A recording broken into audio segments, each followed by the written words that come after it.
magacaygu waa Abshir Cabdullaahi waxaanu safar u nahay deegaanka Falfala ee gobolka Nugaal.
Hello, السلام عليكم.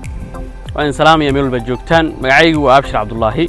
ما أنت وحن دلحيس النهاي قبل كنوال بنكو دلحيسنا خاصة وحن شوفنا أي حاجات قابن يمكن وحن كان من قرح سو حالي أنا وسيحني ساكي أرورتي وحن صعنا أصبروا إن شاء الله هل كان على الصعود أدني سلام النامي بجوكتان.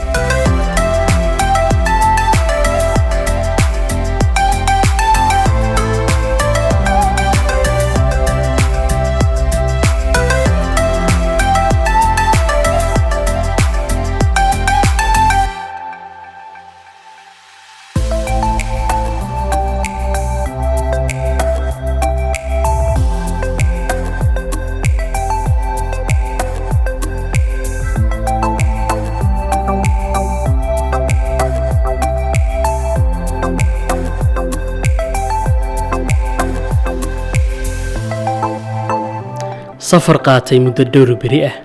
waan ku marinay gobolka Nugaal waxaan ugu dambeyn gaarnay magaalada Falfala.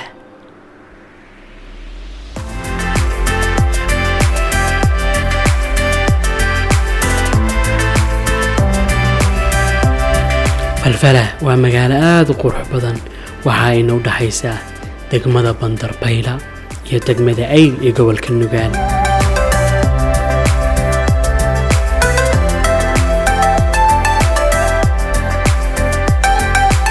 marka aad saaranta fikta sare ee buurta ee halka kaaga muuqanayso xeebta aadka u quruxda badan waxa durbadiiba jeclaysanaysaa inaad u daadegto hoos balse waa wada aad u dheer oo aad u khatar badan si aad ugu daadegtana waxay kugu qaadanaysaa muddo 1 saac iyo ku dhawaada.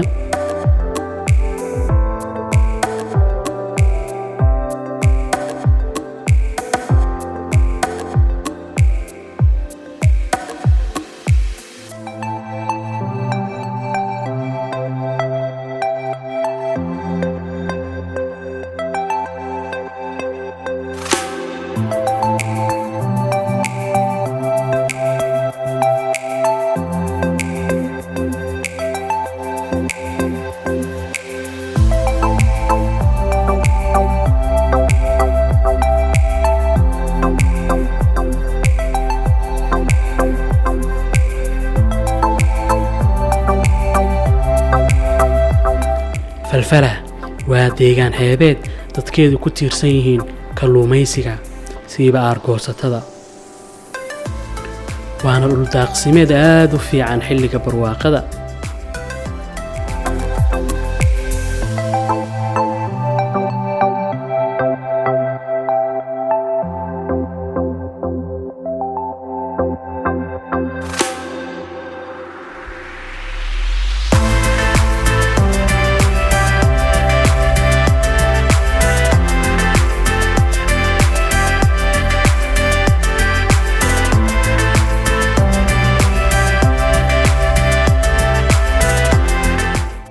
falfalah waxa ay 120 mayl u jirtaa degmada Bandarbayla sidoo kale degmada Ayl waxay u jirtaa ku dhawaad 130 mayl dhanka badda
falfalah waxa ay ku taala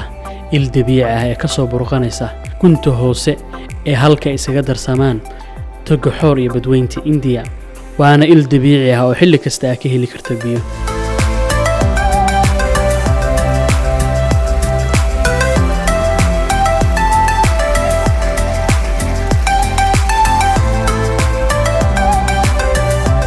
waa markii ugu horeysay laga duubo muuqaal noocan oo kala deegaankan waana deegaan ku habboon dalxiiska xilliga ugu fiican aad soo booqan karto falfalah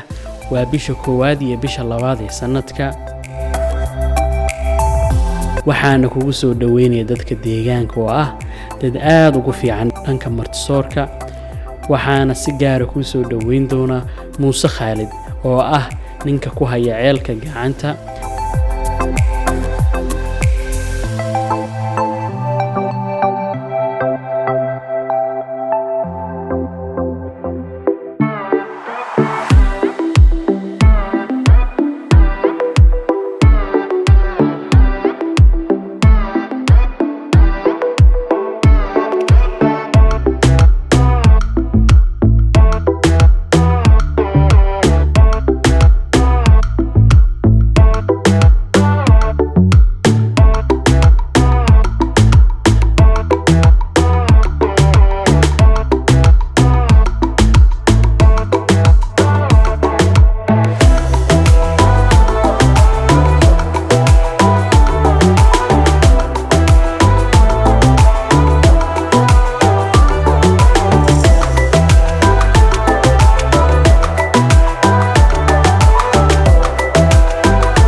دال بدن كبعدي